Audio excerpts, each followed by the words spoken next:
And real life. Hello, everybody. Welcome here at another live stream practicing session. My name is Wim Winters, and today again a practicing session in the framework of the Beethoven project. That's the project in which I'm going to record 22 CDs. It's actually unbelievable project. It's so excited to do that and looking forward to that. With the majority, if not all, the solo works by Beethoven, 60 works in over 22 CDs. That's for something that will start at the end of this year. Now, preparing for that in live stream and recorded practicing sessions with you together, going through some ideas, thoughts, things that I struggle with, from basic stuff like making fingerings, practicing the music, as well as today diving into the music itself and trying to create an interpretation around something that is actually also formed around tempo research. We're doing a lot of tempo research on this channel, starting from the principle of the whole beat, as we are calling double beat, since now whole beat is actually taking the two ticks together as a unity. There are some videos on the channel that will guide you into that, and I will upload very soon. The script is almost ready, a kind of basic introduction to tempo research and diving into tempo, things like that. So, before I go into chat and say hello to you, so playing from this Czerny score, which I happen to have, this is actually also a gift from Lorenz Gradient. I always mention that that's a Simrock edition, Louis van Beethoven. Actually, as he would like, he didn't like the name Ludwig von Beethoven, so the German version. Someone told me that, I didn't know, Louis van Beethoven. And this is the last version that Czerny made in 1850 or something before, and it's actually published even right after his death, I believe. But this is a great edition, very hard to find. If you happen to find somewhere an edition like this, please let me know. But very grateful to you. So these practicing sessions are on Monday, 7:30 p.m. Central European summertime now, and Thursday at the clavichord at the same time. The clavichord sessions are pre-recorded, so they will go in Premiere, and that will give you actually the pre-recorded video, but the same community features, so the chat will be available then. So you have a great time hanging out in the chat, as I always can see, and that's so nice to be a part of. So. If you would like to follow these practicing sessions, there is no better way than to subscribe to the channel. And if you haven't hit that bell icon, which still should give you a notification whenever we go live or have a premiere video, then that's the way to go. Because I still get messages from people that they didn't get notifications from YouTube, and YouTube is messing up with the notification system. I believe I sometimes get some in the back end of YouTube, some videos talking about notification system, and it works, it doesn't work, I don't know, but hitting the bell is still the best way to be notified, either on your mobile device or on your computer with an email. So that's the only that's the best way to point you towards the live streams if you want to witness them live, and that's also the best. That's of course the best part, being live here when we are doing this. And if you would to support these live streams, there is a Patreon site. There is a link here below in the description box. I really appreciate you checking that out, because the patrons are making all of this possible. So, okay, we're going to talk about Beethoven in a minute. Just say hello to you. And I have to scroll back. My computer was acting not as a computer is supposed to act.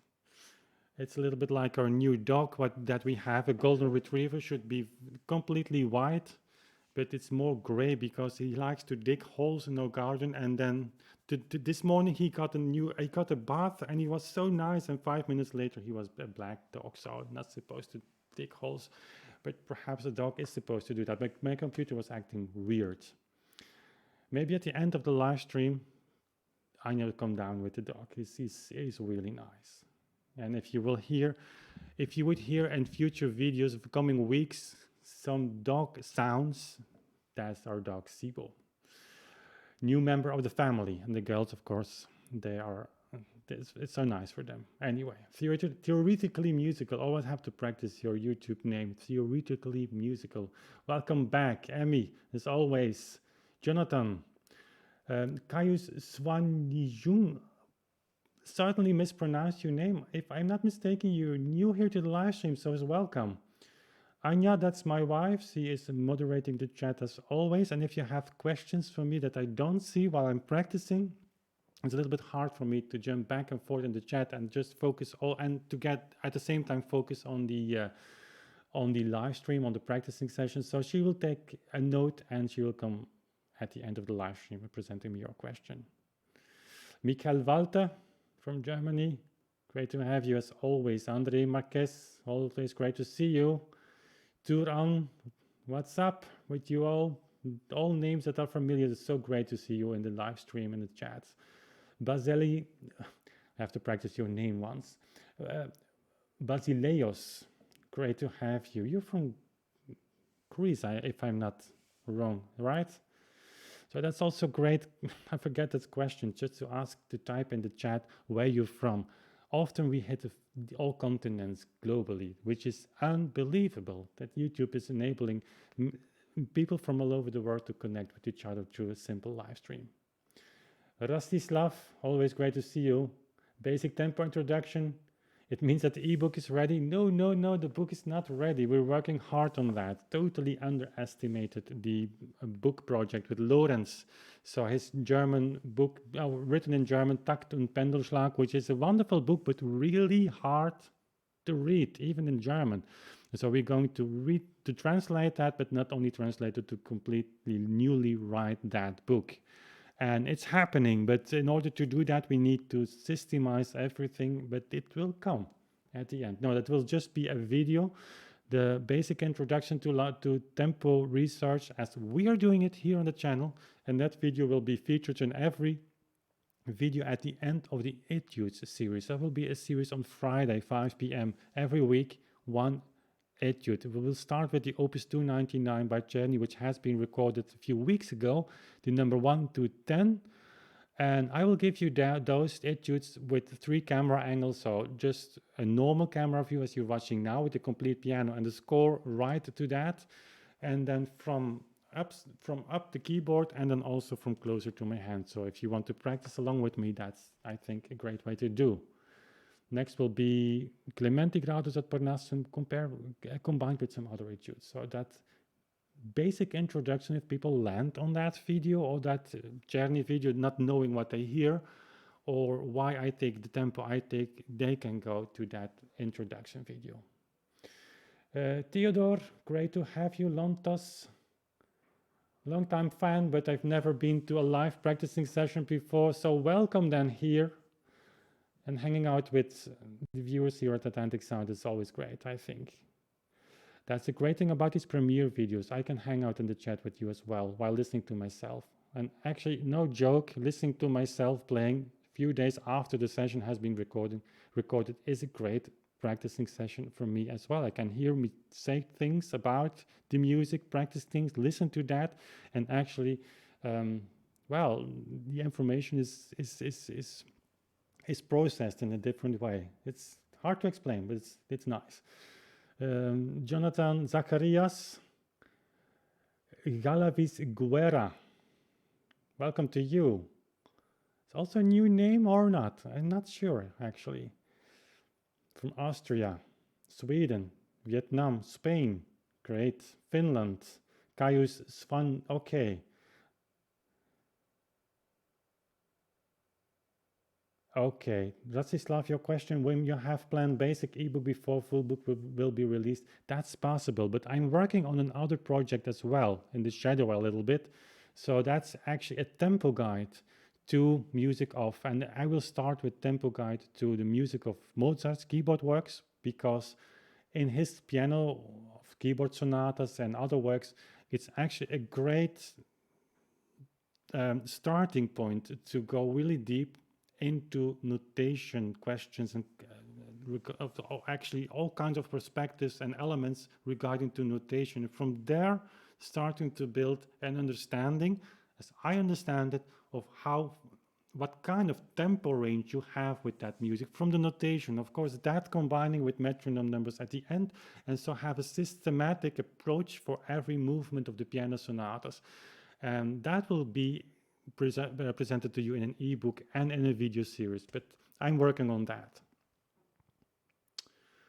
Okay, Esteban from Mexico. Okay, guys. So, diving into this beautiful Adagio, which is also challenging. If you're new to the whole beat theory, you will know that many people say, well, slow movements, there it is impossible.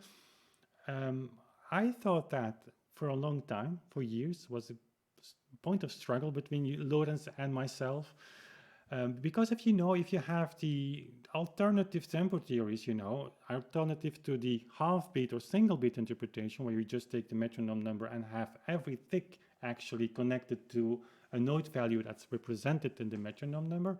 So you have several theories, but actually the one that came through the most was the one that was published by Talsma in 1980. And he has introduced a certain variable use of the metronome where he says, well, everything below allegretto is half beat, single beat, as we used to say, and everything above that is whole beat or double beat. So that was the theory I grew up with also in Amsterdam, and was accepted by actually more people than perhaps admitted it at the time. So if I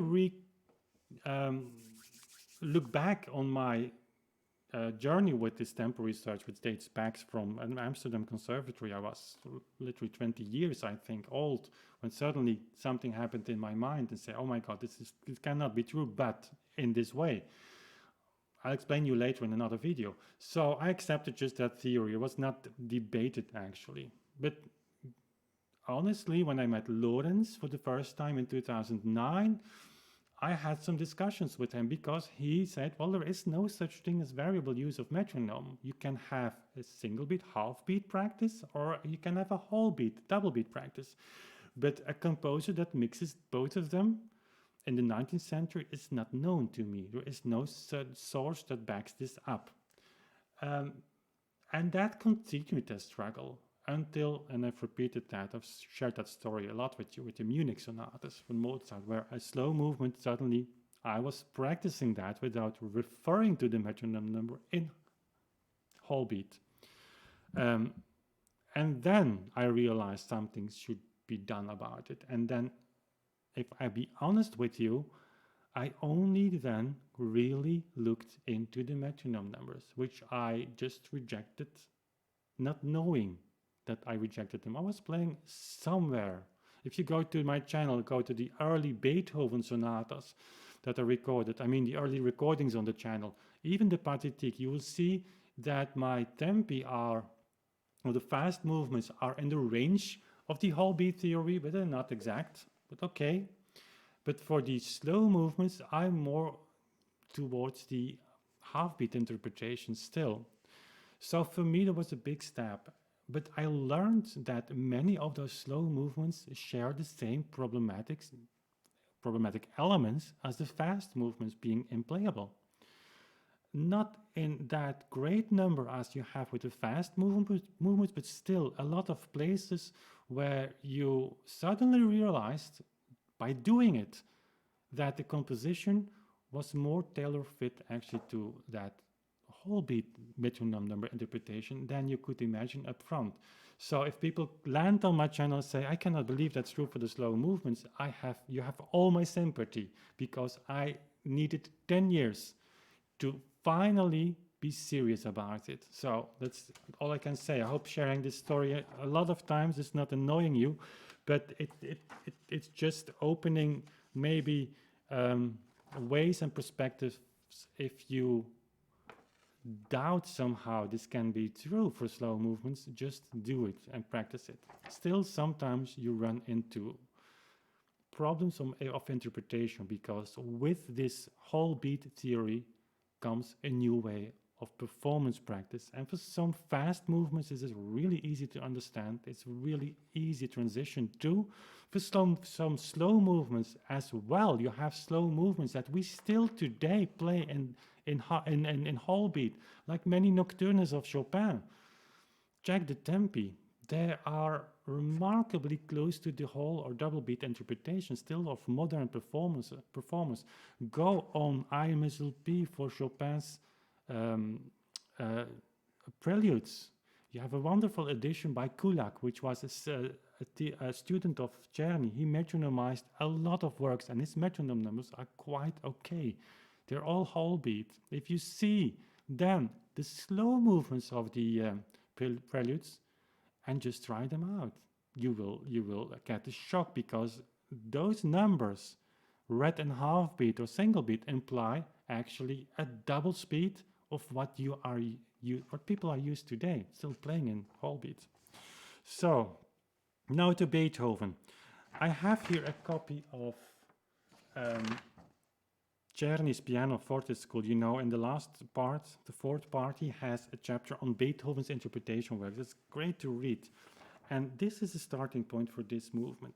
Czerny says, in this Adagio is already displayed the romantic direction by which Beethoven at a later period created a species of composition which carried instrumental music to such a pitch of refinement that it resembled even poetry and painting.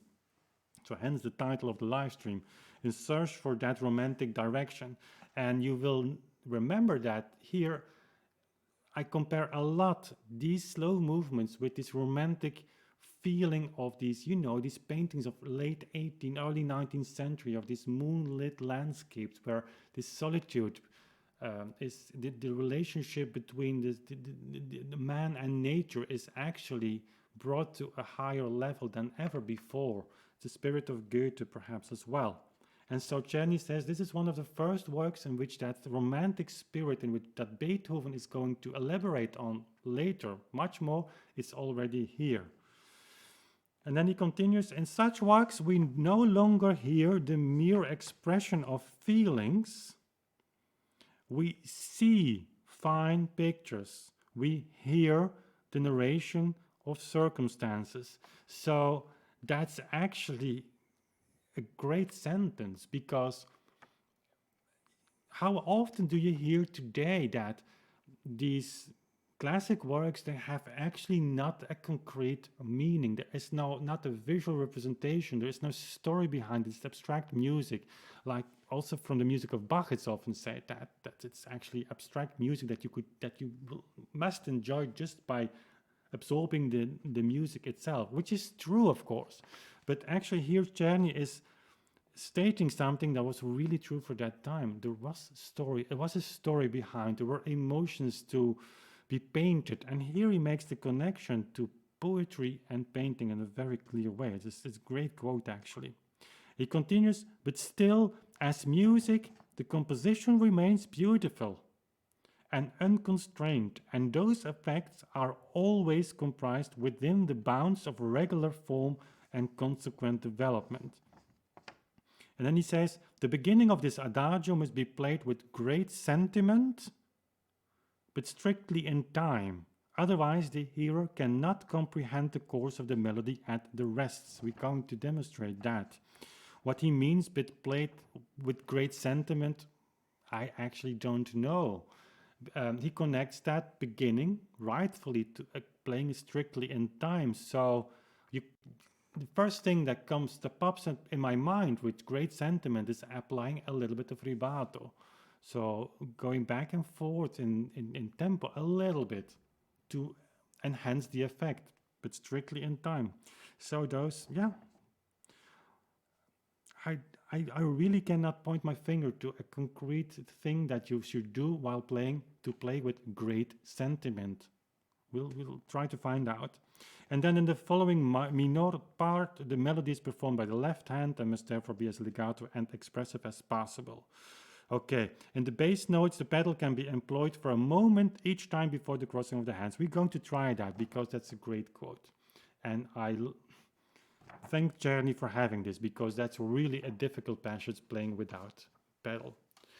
So about the tempo, we have several metronome numbers. They all point in the direction of around 56 for the 8th note in whole beat, meaning 56 for the 16th note in, if you translate that into a half beat reading, so single beat, which is actually counting by 16ths with this tempo.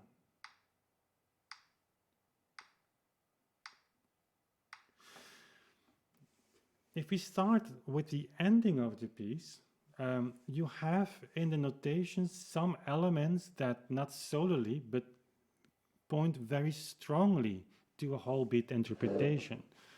Like for instance, the use of 64th notes here.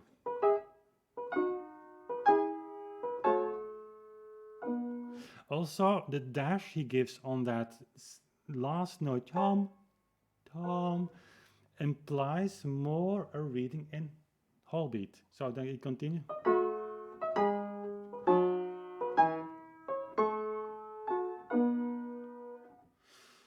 And then if you have passages like this, I'm just demonstrating you. It's at the end of the piece that you will have, if you open your mind for this whole beat, double beat thing, and you go practice slow movements, just take your metronome and go through the piece, not even wanting, not even trying to make music, reading the notes. And I promise you, as with me a few years ago, you will come across a lot of places where you say, it seems as if the composer has written this piece from within this tempo. And that sounds as a kind of backwards proving my point, but it's what I witnessed myself so many times. That's the element that convinced me, that you see passages that before I was not actually applying whole beat theory on these slow movements, that I just was playing over. I didn't see the dots, I didn't see the dashes, I didn't really thought about what the meaning of that trill was on the 30-second notes. And here we have a kind of similar position or similar places. Like for instance, the application of the fortissimo chord, that the beautiful chord you have here, an 8th note.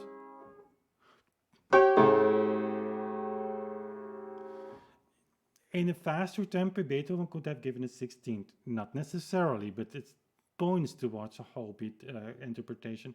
Then the emphasis he puts on the this figure. So this comes actually, this chord comes on the wrong beat. 1, 2, 3, 4, 1, 2, 3, 4, 1, 2, 3. So now you have time to solve the next note very nicely. You can do it in half beat. It points more towards double beat, I think. And then 32nd note dotted with the 64.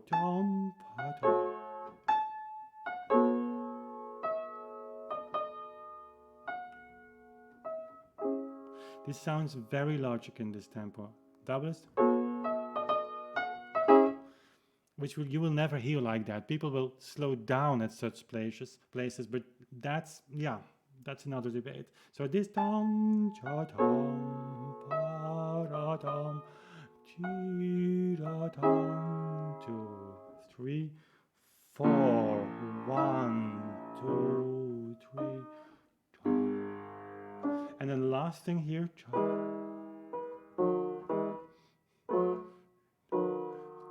I'm counting as 16ths now. Forzando on the 4th 16th.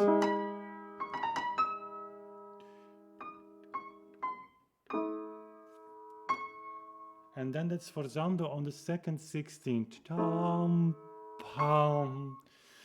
And then trill on the 16th.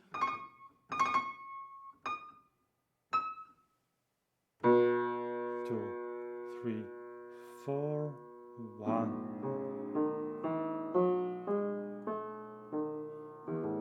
So that makes sense to me. I don't know how it's with you. Playing strictly in time, that's something I can see for the beginning. You have some additions, like from Bülow, for instance, who says at the place where you have to accelerate a little bit. That's possible. We're not going to do that too much today because I want to be sure to create a foundation of this tempo, which still for me is a new tempo. I've played this piece before, years ago, much faster than I'm doing today, for the reasons I've explained. Never played it on clavichord because this is something that's really hard on clavichords. Just let's try the beginning. And you will see the rests. Don't expect the music to go over the rest, but enjoy the rests. See it as an internalization, so to say. The idea of the motive that has been set is actually being absorbed fully in those rests. That's the reason that Czerny says plays it strictly in time, so the listener can feel whenever you have the new motive. Let's try.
And then he starts with this 30-second, but we're going to continue in a minute. So, checking my tempo. This is not too hard to keep time, because you have actually, if you're not used to hearing this piece in this tempo, this is a shock. Certainly it is. But now you have this a bow, dash, dash. If you sing this, if you have difficulties in imagine how, or creating this cantabile sound that you need to make, certainly in these slow movements, it's like a singer would do, then just sing. And you know, I'm demonstrating that also during the live practicing sessions. You know, I'm not a singer by now, but still it helps you. Is it yum, dum, pom, dum, ding? What a singer can do is have these, what Beethoven writes here, these dashes, dum, pom, ding. It's hard to imitate on an instrument like this, on a keyboard. Clavichord is much better at this. So to connect these notes just by these little nuanced dynamics you bring in the note when you're singing that. But here you have the time to do that. Yum, da, tum, tum, tum. And then suddenly this figure becomes a totally new one. It's not like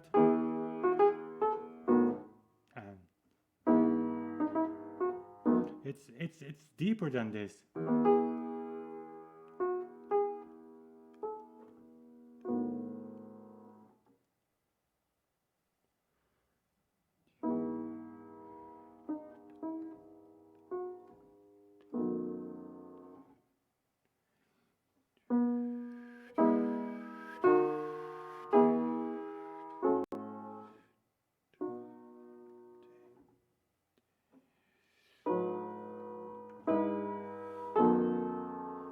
Emphasize dum.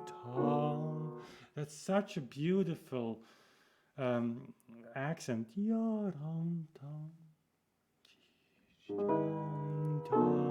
pam, and you have so much time to do things. So if I think about it, what Czerny writes with great sentiment, but strictly in time, he certainly wants you to play the rests in time, and the rest also in a kind of strictly tempo.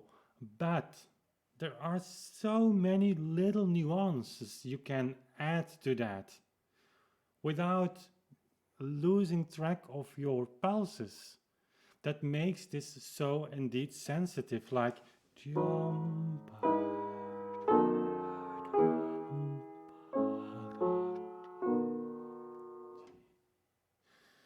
haven't even noticed I took a little bit of time of that fourth note, fourth 16th, to give that C sharp where he doubles his 16th value in 30 seconds, to give that a little bit more emphasis. And then suddenly the music becomes not standing still. It's going very steady in 16th. So, and I'm checking tempo now. If you would wonder why, it's not because I want to be a slave of my metronome.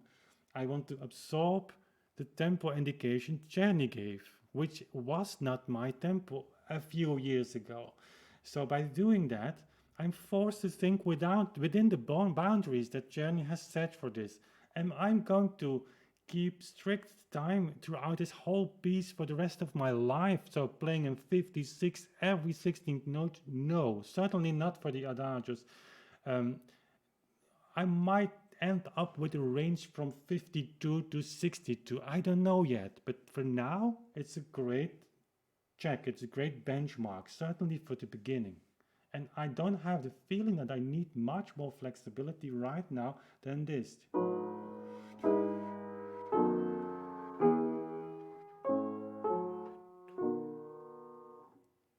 And you need this time to reflect then. F sharp minor.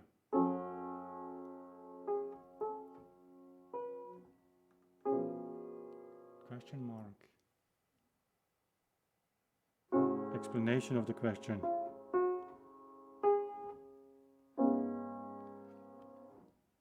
Big emotions. Down.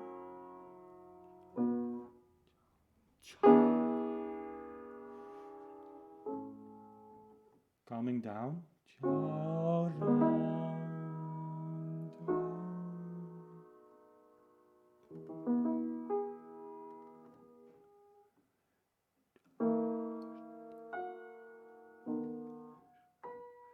So here is the same emotions in the left hand, right hand is calming.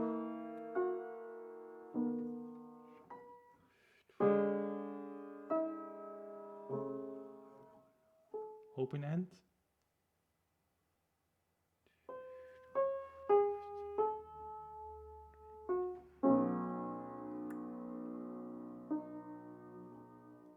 And then he starts with a total control. We're going to do that in a minute.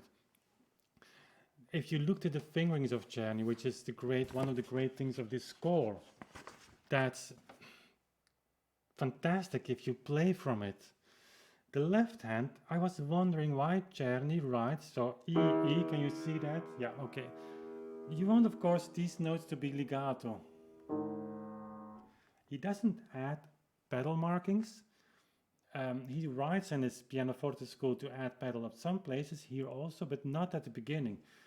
And the fingering you write is 1-5, obviously you start with that, but instead of trying to connect the E, the upper E, so the tenor E, to the D sharp, he connects the bass. So he uses the same finger, the thumbs of the first finger, to go to the D sharp. If you play that in single beat, half beat, so chuck, tap, you hear tom, but if you play it in whole beat, you hear this.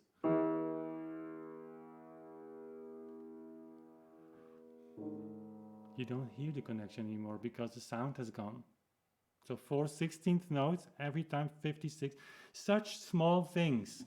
There are no proofs for whole beat, double beat, but they make me confident that that's what these people wanted. And then the only connection you hear still is the E to the A, and he makes the fingering according to that. We had a great Patreon call on Saturday And I think Michael is in the chat. He asked, what's the importance of the historical fingerings? And of course, I have to make a series on that as well. It's coming, but we cannot do everything at the same time. But fingerings, historical fingering is, of course, the same as an interpretation of that, because you have not a certain rigid scheme or system that you can apply and that you know, or you can know to be sure about that it's exactly 100% what those people would have used, certainly in Bach's time. But there are principles, but having the fingering, like here, always gives you clues to what might have been meant. Like for instance, also here, I don't know if you see that, the camera is not focusing, but this bar here, can you see that with a lot of light? Actually not, I think. But anyway, it's in bar 1, 2, 3, 4, it's this passage. It doesn't connect, so this first note is not connected with the bow over the bar. You might say, well, obviously that's because you have a repeated note. That's possible. So to play tom, that's possible. It continues by giving this, so this group under one bow, and then the bow ends. One of the things that actually there is no debate about is that these short slurs you end by giving a kind of staccato note. Sometimes you see Beethoven or Mozart perhaps as well. So ending the slur with a dot or with a dash. When they don't do that, it's the same meaning, it's double up. So do we play this note detached, the last note? That's not done today. Then the fingering can give you a kind of indication what people meant in those days. Perhaps not here, because what's the fingering here? 5, 4, 3 in the upper part, 5, 4 with 3. You can play it legato. But sometimes you come across, for instance, here, fourth finger on the F sharp, then C sharp starts with the 3, end of the slur on the F sharp, going to the C sharp next slur beginning, so having a little bit of accent, certainly.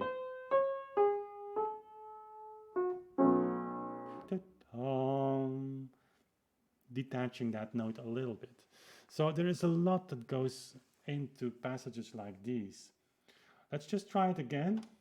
If you're not tired of me talking too much, I will try not to talk any more than necessary, but there's a lot to say. Try the piece beginning again, and then continue to that beautiful middle section.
and so on. So this needs much more development. So I want first things first. So Czerny writes pedaling only here at these notes. So he literally says in the bass notes the pedal can be employed for a moment each time before the crossing of the hands. And I don't like the last part of that sentence. So each time before the crossing of the hands, because I think it's very nice on these pianist pianos to have these, you know, they can blur the sound in a very transparent way, which creates a lot of possibilities. But if you hold the pedal, it sounds like this.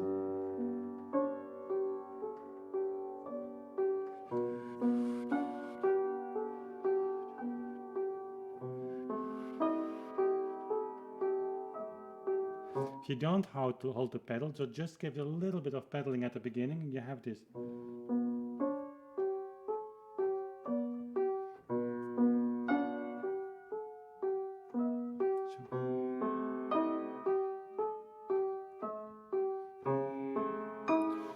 Which suddenly, you know, it creates a kind of, should I say, this is unity of sound.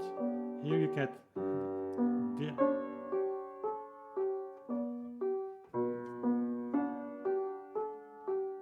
so I don't know what to do with that. Same with the beginning here. If you can hold all the notes, just play over legato, which is certainly in style. Or you can use a little bit more pedal.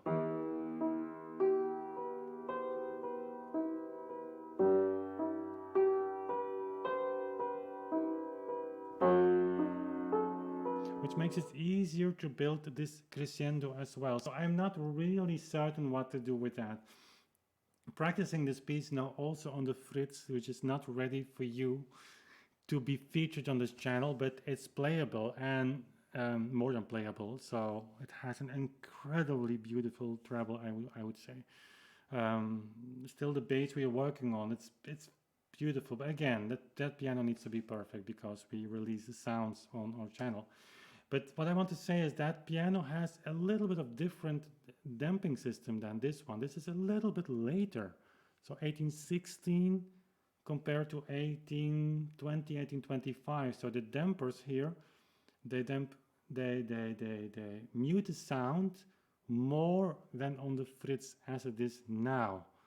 So you would say, well, that Joris and I are still thinking on whether we leave it like that or not. And you could say, well, just copy the damping system. The original one was lost at the piano that Joris used for copying this. So he had to copy that from other pianos, but still there were some things added. If you go really in detail to beautiful copies that are made from these Fritz series, then you see some screws for adjustments, some things to change the piano a little bit, but a little bit in the world we are talking now is a lot, because if I play this piece on the Fritz, I need a lot less pedaling.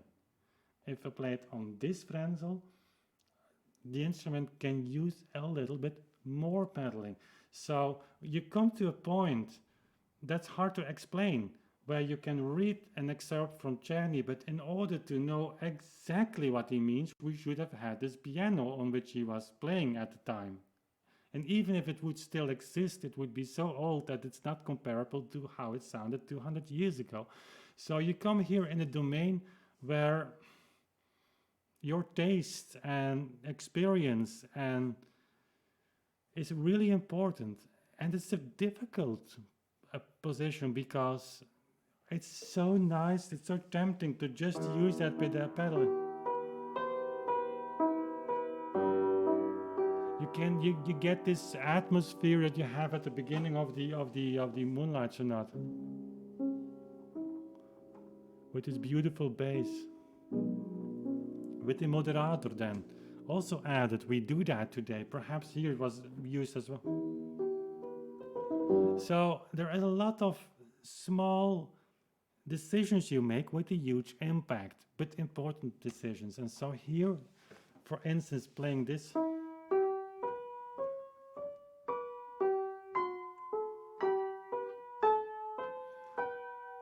compared to how it sounds on the Fritz today, it's a world of difference. This piano has a strong treble, the Fritz as well, but the Fritz is, those are little bells. Ding. So they come on top of the sound. Here you play them a little bit more stronger, which makes it sound a little bit drier as well. So it can use a little bit of this. Those details, yeah, certainly come to a point where you have to make decisions in this, certainly in slow movements. So it works great, I think, like.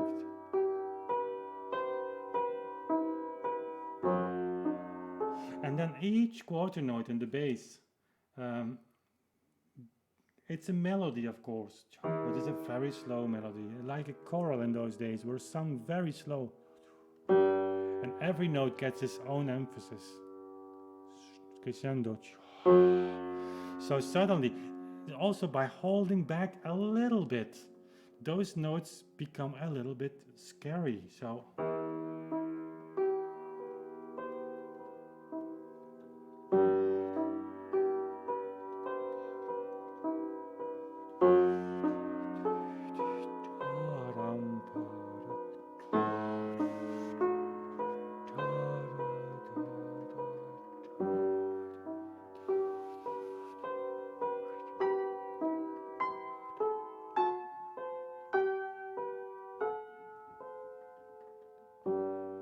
and then with a little bit of rubato. Sorry.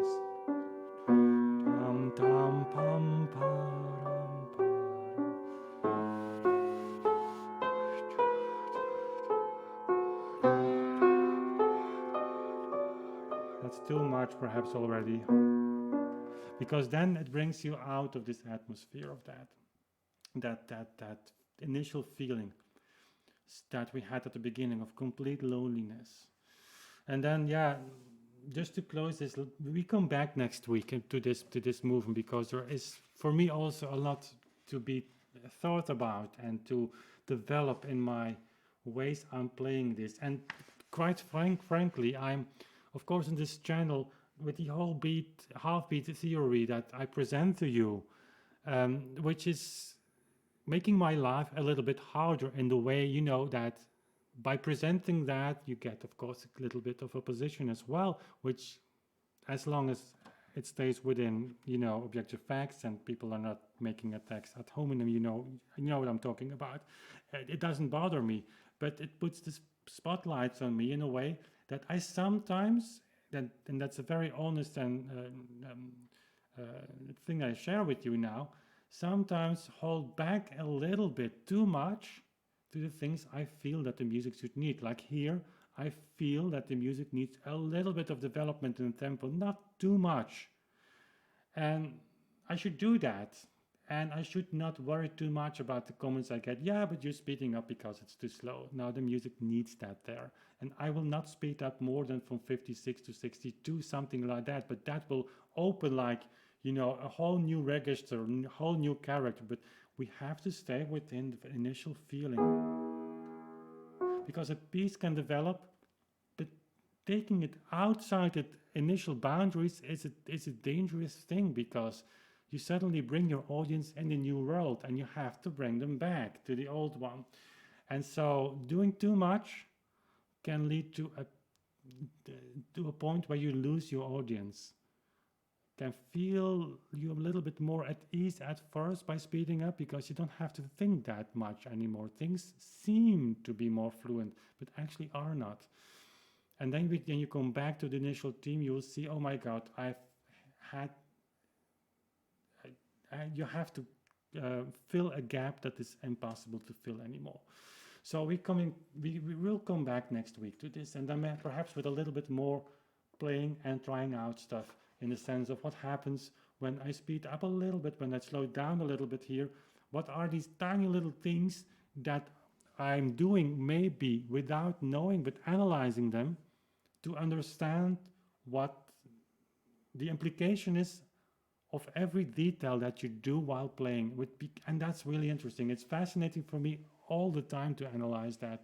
That are the small things that have the biggest impact of everything.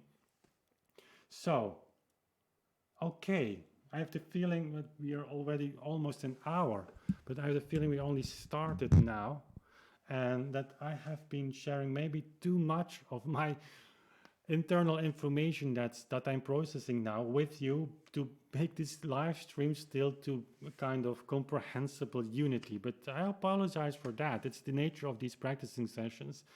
It's different from a kind of master class that we could do as well, where I would prepare the subject and give you a kind of in-depth talk about something. But here I really share with you my journey for the Beethoven project as we go. Okay. And as always, diving into the chat now a little bit with you at the end of the stream. Oh, and maybe Anya's coming down with our little dog. I promised you that. So if something on your mind, it's time now. We have a little bit of time difference now in the live stream, 40 seconds or so. So don't hesitate to type your question again if you already have done that. Megamek has Wim put recording of Fritz on Patreon. That's a great idea. I didn't, but I actually was planning to do that soon. As it is now, I will do that on Patreon. I forgot to say that on the Saturday Patreon call. So Dak is here as well. It's great, and Tom is here. Always great to see you. Tom writes, Wim, that's what teachers do. We need what's in your head. Yeah. No, I don't think you want everything that's in my head, but yeah.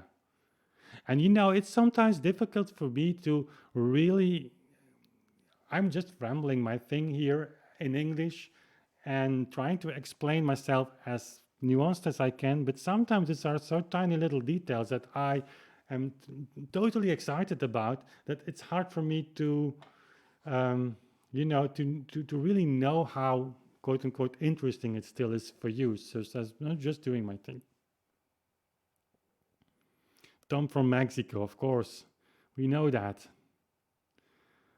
Okay. Theoretically musical you're playing now has inspired me to write a piece. Okay. That's great.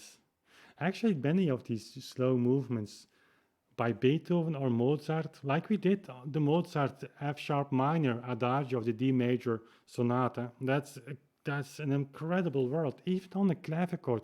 The clavichord is perhaps more an 18th century instrument. Yeah, it is an 18th century instrument, but it takes you as a listener more back to the world of Bach than the pianoforte does. You have no such things as a sustaining pedal, so it's only your fingers.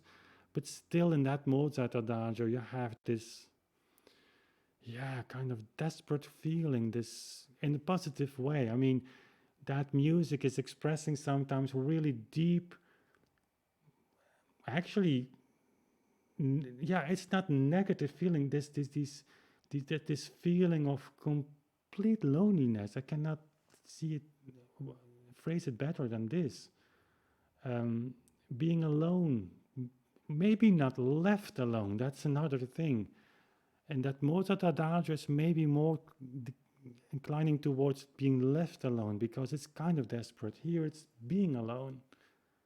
And what Beethoven does in this piece is making an introvert conversation with yourself, sitting on a mountain looking over sunset with a lake in front of you, and there's nothing but distant bird songs and the internalization of your thoughts. What happens then? That's actually what I think what's the great feeling. And now something is coming downstairs, which you all will say, oh my God, how cute. Atto ampere. I'll read your question in a second. So be prepared for the cutest dog in the world. Here it is. have to look to there. Whoop, whoop. See, Julian. Say hello to the people in the chat. And Hello. my name is Sibu, and I promise with my right leg to never bark or cry or complain when Wim is making recordings. And if I do so, please forgive me for doing so. I did today. So normally this is quite a white dog, but he likes to dig holes. We had a warm day today, and he digs a hole, and just 5 minutes after having his bath, because he looked really dirty, still being wet, he decided, you decided to dig a hole and just find some coal. We totally forgive you. Yeah? So now we're going outside. Yeah, it's time to be frame. sure. Yeah. That's in, okay. So, bye. Promise to read the question here. From Atto Ampere. Could authentic sound be used for debunking other myths in music theory, not just single beat read? Yeah, that's an interesting question. There are some foundations that I think the historically informed performance practice embraced. Tempo is one of them.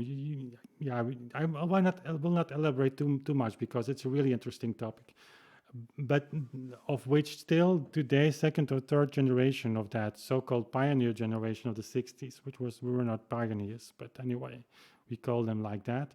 They created a kind of movement based partly upon doing things differently than what was before.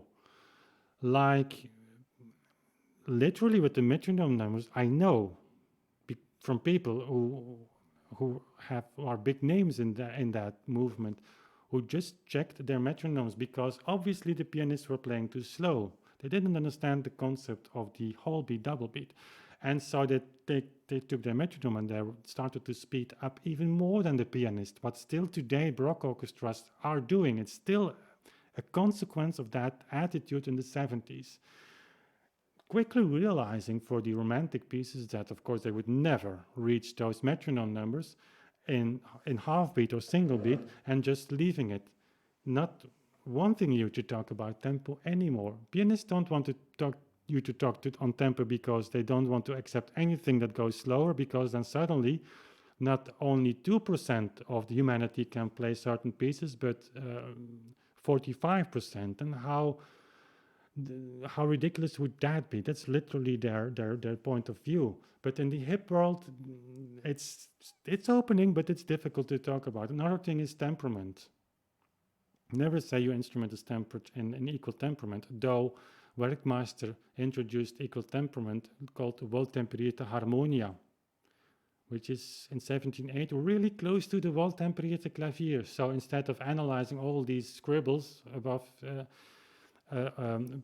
some manuscripts, we might look into the sources as well, seeing that equal temperament is simply described by Werkmeister, Neidhardt, all Mattheson, everyone, who says if you really want to play in 24 keys, then you have to apply what they didn't call equal temperament, or we call equal temperament. That's something you cannot say today. Do you have other things like the clavichord is one of those things, totally underestimated, underrepresented instrument. It's all over the place in those sources, but in the 60s they decided to have the harpsichord up front. And so there, yes, you have a lot of domains where we have to start looking from fresh, which is great. And I see in younger generation a lot of energy to do that, because they have to find their place also. And no better way to do that than to do things differently, or look freshly to things your teachers or the teachers of teachers did. So yeah, we have a lot of work to do, and it's an exciting thing, actually, exciting time. So hope you liked the dog, by the way. I never composed theoretically musical. I never improvised in conservatory as well, so it's not that I cannot improvise, but I will never do it in public. it's just I'm not trained for that. In the 90s in Amsterdam, we were trained by Jacques van Nootmeesters on performance practice in a very rigid way. He was extremely rigid in making fingerings separately, differently for Streeling, for Bach, for Mendelssohn, for Brahms, and then for Widor, Czerny, all different fingerings. So I learned that from him. My technique is all thanks to him, but it was not a time where an essential part of performance practice was reconstructing also a musician that was able to compose and improvise. Today, that's differently. And it's a great thing. And I think if you want to start learning improvisation, you have to start very young. It's something in your mind. Some techniques like jazz musicians, they think in chords, they think in harmonies. And so that's like learning to play the piano. It needs to be done before you have to start before your 15th, 14th, maximum 16th, because after that period, some connections close in your brain for good, like the hand-eye motoric control movement. It just stops. You cannot restore that after that period. Also, thinking in harmonies, I think that needs to be learned before 18, at the maximum 18th. So no, I don't do that a lot.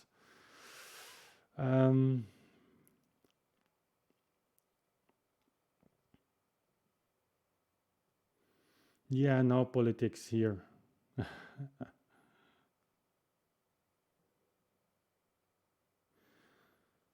Tom writes, I use tempo ordinario on quants 40, 20, 10, 5 for allegro, allegretto, andante, adagio. It's pretty close. I will make that video on James Carr soon. He gives a great framework for tempo choice, connecting allegretto to the tempo ordinario, which was done. Allegro moderato, moderato, allegretto. It's all in the same range, but he clearly aims at allegretto, which he connects to 60 for the quarter note, which, by the way, it's for starting musicians. So you will not emphasize, you will not target scores like this with 64th notes and ornaments on 32nd notes. So just tempo, common time, full 4 time signature with a normal harmonic progression and normal note value, not faster than 16th. So then you have 60 for the quarter note, which, by the way, is exactly half of Czerny's tempo ordinario if you read that in half beat and single beat. Hummel as well, they gave 120 for that. But if you start from James Carr, it's a very practical source where he gives this tempo framework for people who don't have a metronome. And then he gives 2 very simple rules of thumbs, doubling that, so half note 60 gives you the prestissimo, and halving that, 8th note 60 gives you the normal adagio. Here we are again half as slow because of the 64th note. So the harmonic density and the note values have a huge impact on that. So you will have a range from about 1 to 2 in certain tempo ranges, certainly in the adagios and the lentos. But in many adagios, andantes, they are good in 8 note 60 and half beat, single beat. So I come to that. Hi, John. Missed most of the live stream. Yeah, you cannot be every time here, but always great to see your name. Benjamin Carr, you mean, James? Is it Benjamin Carr? James Carr? I don't, you make me doubt. It might be Benjamin Carr. He lived around 1820, 1830, longer than that, but that was his main period. He moved from the UK to, if I remember well, to the US in Philadelphia, became quite an important musician there. Okay.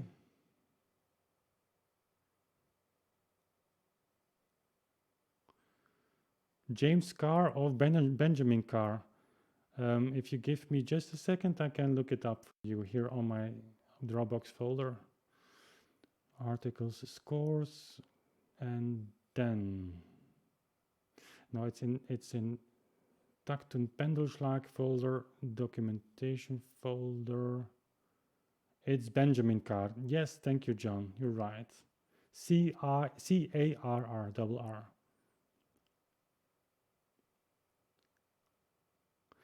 Marcio, talk about the tempo and 3rd and 4th movement of this sonata briefly, please. Why not? just giving you a... So the tempo is 76 half note, dotted half note by Czerny, tactus inequalis, so...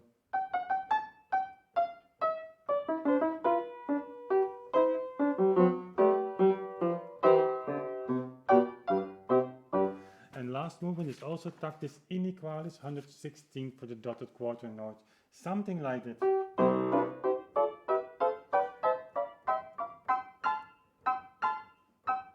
So.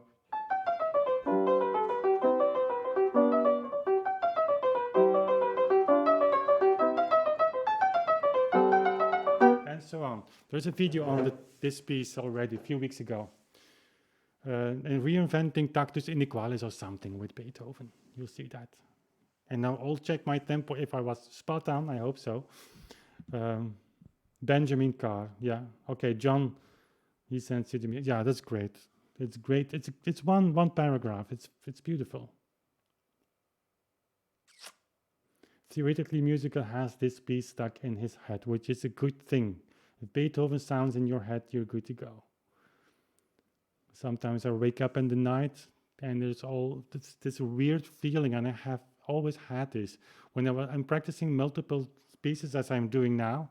So doors open and I hear the music and then doors is closing again. And if I hear that and the door's closing again, so music is muting, I know the music is good, it's developing, it's constantly sounding in that room. I have that impression. It's silly, but perhaps it's true.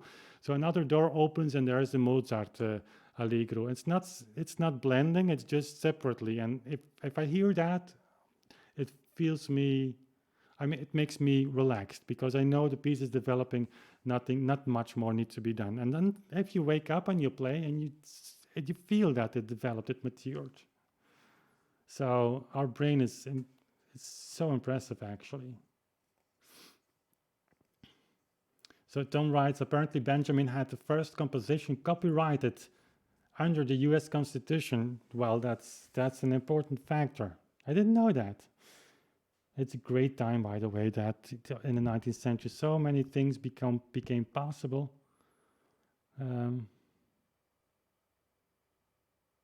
Yeah, John. I played at that tempo. My teacher, Michael Kramer, said I was too slow. Yeah, but compared to what? It's no problem if you think it's too slow. But if you want to come close to the composer, and I was thinking about this with my name of my channel, Authentic Sound, I got not really attacked, but was a kind of aggressive comment, Authentic Sound, that it was, of course, not at all authentic and not historic and things that you know those people. When I was thinking about Authentic Sound, first came into my mind years ago with the clavichord when I played a concert in Brugge, in Bruges, here at the Musica Antiqua Festival. There you have, that's a harpsichord festival, nothing against harpsichord, but if you want to connect a keyboard instrument in the 18th century to Bach, the clavichord should be there. So I was thinking about a title that connected that authentic performance practice, which was actually the original name people gave to historically informed performance practice, to the sound of the instrument, authentic sound, because that's something we can reconstruct rather certainly. The clavichord is an authentic sound.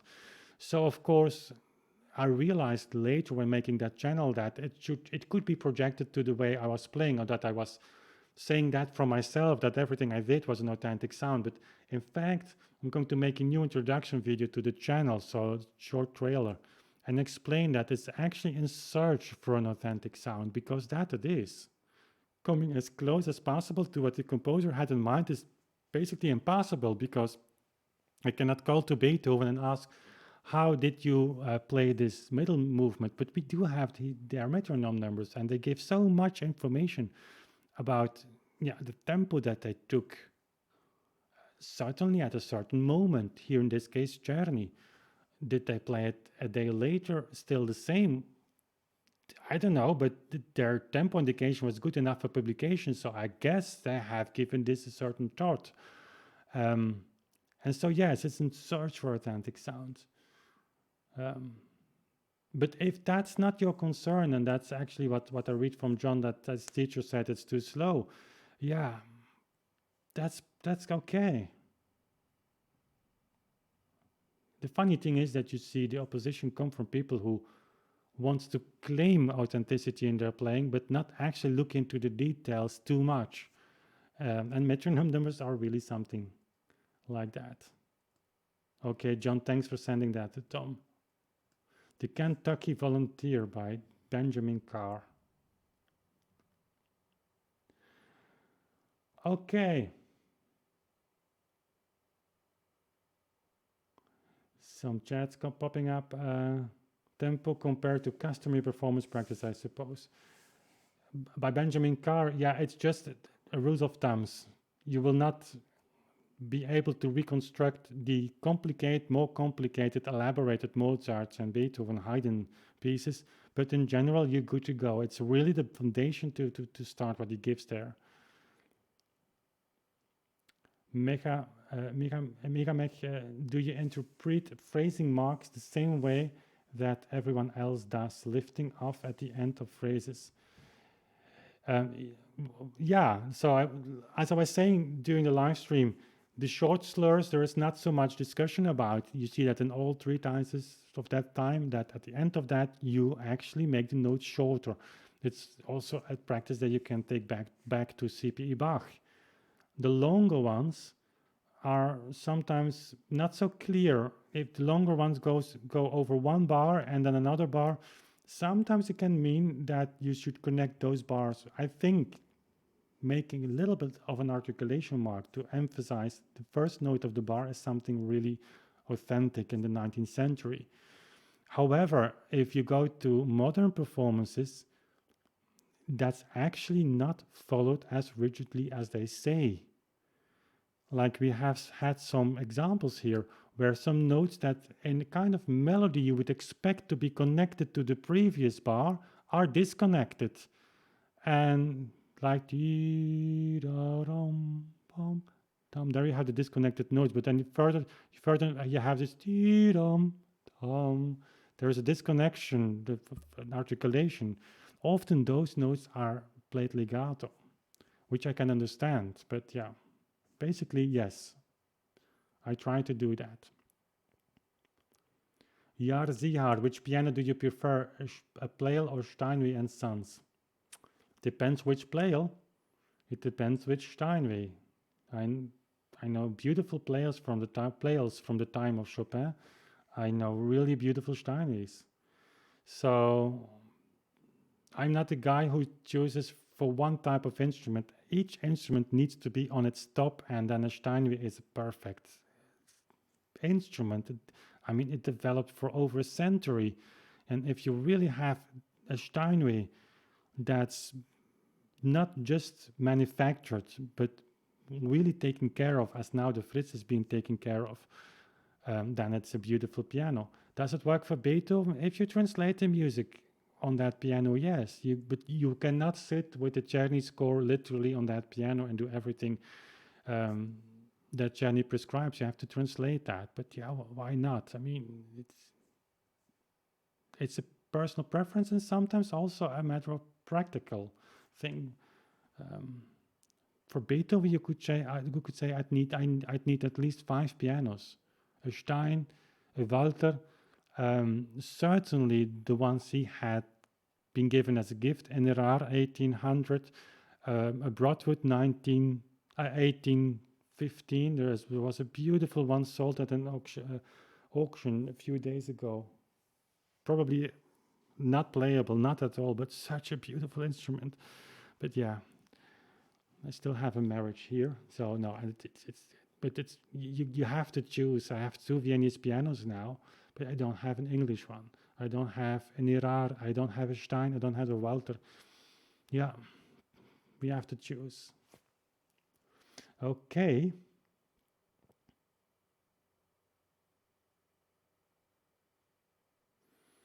So, okay, that's a political discussion. It's just a matter of time till your double beat videos will be tagged fake news. Okay. I was in a live stream by Rick Beato on the other nights. He has a big channel. And he has a separate channel. It's a smaller one. Only live streams, just chatting with people like I'm doing now at the end of the live stream. And a thing popped up like someone was slightly saying something negative, slightly negative on Keith Jarrett, and boom, he was out. And then there was a discussion, there was a conversation about banning and shadow banning and all those ridiculous names.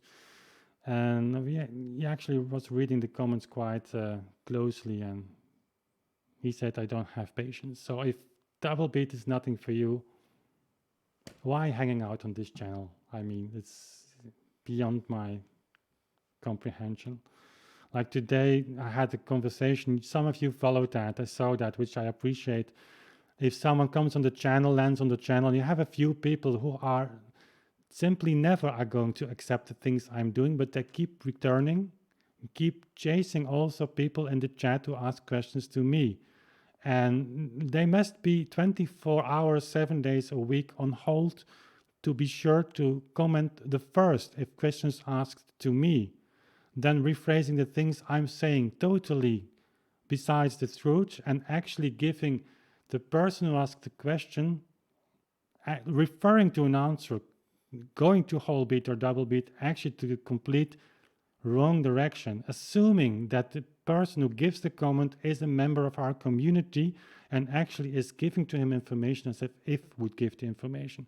So I have to say to all those people, my patience has reached a kind of limit there. I spent a lot of time giving answers, even if you are not with me here, but it comes to a point where we shake hands and we go our own way, you know.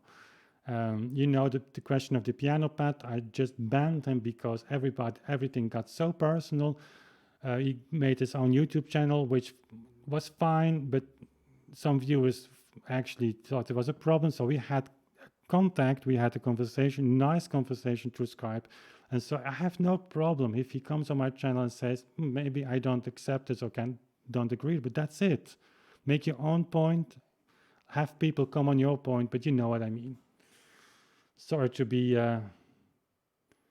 so direct here, but that's what's going to change on the channel, because it takes a lot of my energy also. And if you don't, now you have some people who spend hours writing lengthy comments, and if I don't respond to them, they get a little bit frustrated, going after you in the comments and actually saying those things like, Wim is not responding to my questions, as if I have nothing better to do than going through hundreds of comments a day, because you will see the comments only on the last videos, but I have 700 videos now running.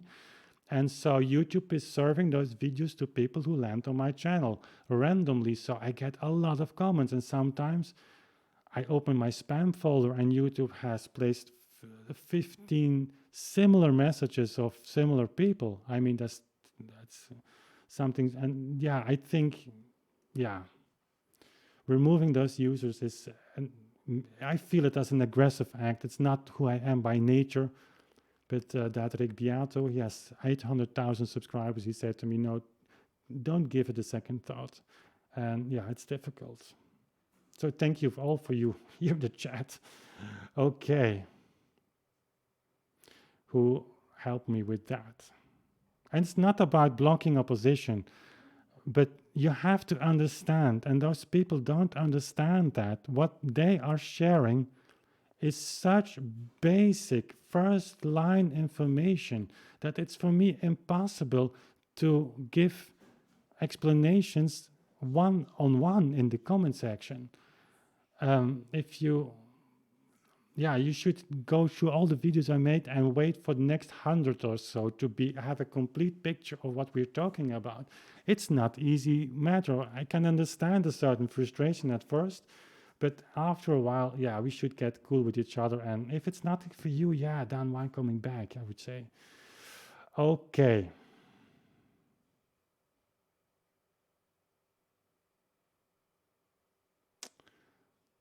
It's still on that. Okay. Guys, I'm fake news now. Yeah, make us see what you... Yeah. You know, the fake news thing, it in a way, it's funny. Because there's no easier thing than to prove the correctness and the accuracy of metronome numbers. You will not find one single source, one single line in the entire 19th century and perhaps not even in the early 20th century, where the author clearly says that the metronome marks that are given by hundreds of and thousands of musicians are not to be read accurately. And so only the question that I ask to people who come in the chat, just to showcase the fact that what they claim is true. It's by playing.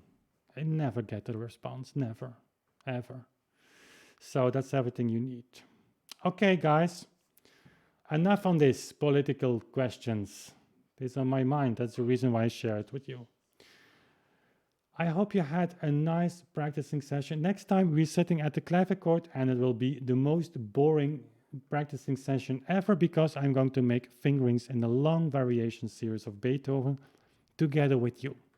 That's for Thursday, pre-recorded, I think. Okay. And for now, thank you for watching. Again, thanks for my patrons who make this possible. If you haven't checked out our Patreon page, then I would appreciate that a lot, because they make this all possible, and I mean what I say. So love to have you there. We have a wonderful community. I share the full recording sessions now of the standalone recordings, if that's something for you to hear me mess up sometimes during a recording session, which happens. We have a monthly hangout, a video call where you can share your thoughts, ideas, ask questions to each other and to me. And we have several tier levels where I share also the audio recordings, the CD quality version, and also my personal score with my fingerings as an object for you to study. If that's something for you, see you there behind the curtain, so to say, of authentic sound. And for now, see you soon again.